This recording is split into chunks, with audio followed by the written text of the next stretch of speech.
the other day I was asked about advice that I could give to students that were in a high school class, in a business class or entrepreneurial class, and what was the best entrepreneurial advice I could give them. And my first answer, my first thought was to focus and to score your business models. I think there's just not enough effort or articulation around this need to evaluate an idea, to take a concept and to turn it around in a lot of different ways before you figure out what's the best way to tackle this. And I'm not saying there is a best way. I'm saying there's a best way you can tackle this. Because every person that approaches an idea brings their own talents, brings their own strengths, brings their own history, and that ought to be applied to the business model. Because if you're just copying someone else's business model, if you're just copying the way their idea works, and you don't bring the same talents they do, well, you're going to fail. I just don't think we spend enough time evaluating and being honest about what we're bringing to the table and whether or not we can do something. I mean, the entrepreneurial's notion is that it's something fueled by passion. It's a dream, and so of course it's going to be far-reaching and it's going to be difficult, and we don't want to curb the dream, but you do need someone to put a filter in place, someone to put a little bit of a stopgap, a check that says, is this something you can really do? Is this something that's possible? My daughter is 9. She'll soon be 10. And she came home one day and she said, I have a great idea. I'm going to make a comic book and I'm going to sell it to the neighborhood. And I said, that's a horrible idea. And right now, if you're a parent, you're thinking, that's a horrible dad. But it's a horrible idea because A, you're not that great at drawing. B, I'm not sure what storylines you're telling. And C, nothing about this neighborhood suggests that they would buy it. Like, the conditions for this idea are horrible. Now imagine that she had walked our neighborhood, walked around, and noticed that 6, 7 homes had fake grass in front. And because they had fake grass, nobody has a lawnmower. Nobody has a gardener because it's fake grass. And yet, when the wind blows, things can fall on the grass.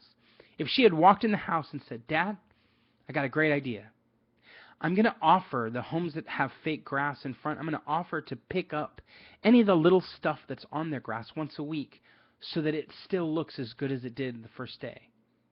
I would have said, that's a great idea, because the context, the environment you're in, plays well to this, and because your particular skills land well with that. There's nothing that you bring to the table that stops you from doing that, and so you're good to go. Like, do it. But in terms of business scoring, business model scoring, right, the reality is there's lots of other ways you could think about the same concept, right?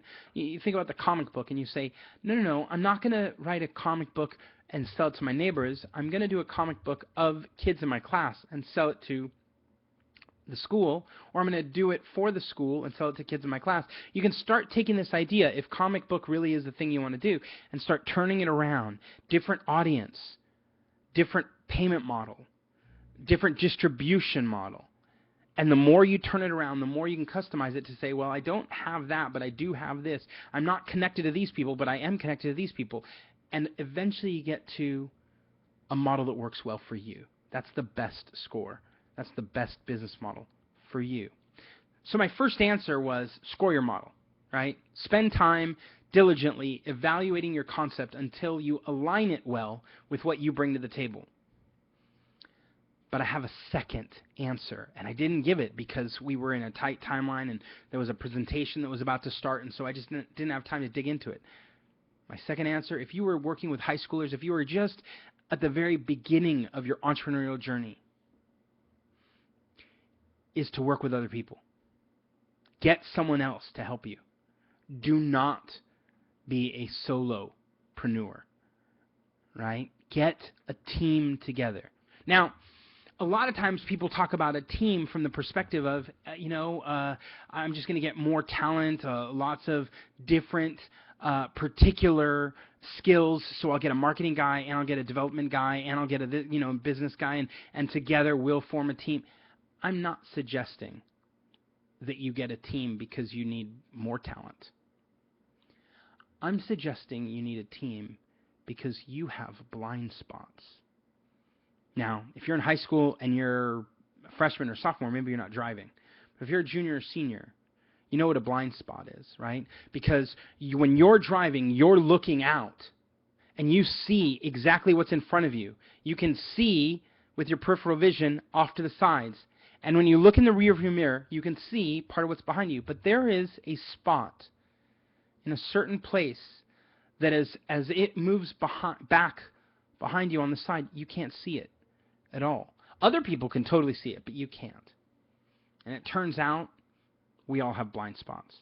And because we all have blind spots, bringing someone else on gives us the ability for each of us to be the one that catches the other's blind spot. This is why it's so critical to get minorities and women and other viewpoints and perspectives, people who don't all look exactly like you, into entrepreneurial endeavors. That's why it's important to get women and minorities into technology, for example, because we're building products. Software is everywhere. And you want people with different perspectives to be able to catch the blind spots that you have. Oh, they may be little blind spots, but they may be huge.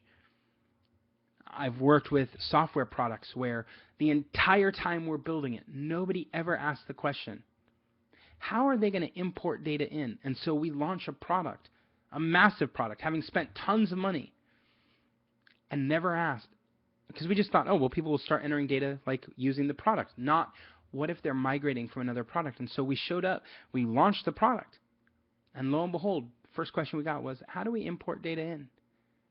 We all looked around like, how come no one asked this question? For the last 4 months we've been writing code. If you look around, most everybody looks the same. Most everybody has the same experience. And so what happened? We had a blind spot. If you're starting something new, right? If you're going after something brand new and you have the opportunity to get started, develop the habit of having people come alongside you, not so they'll agree with you, but specifically so that they'll poke at things that you didn't catch. And don't get defensive. Don't get frustrated. Embrace it. Thank them. Because if they catch your blind spot, you'll launch products and services that are way better. Thanks.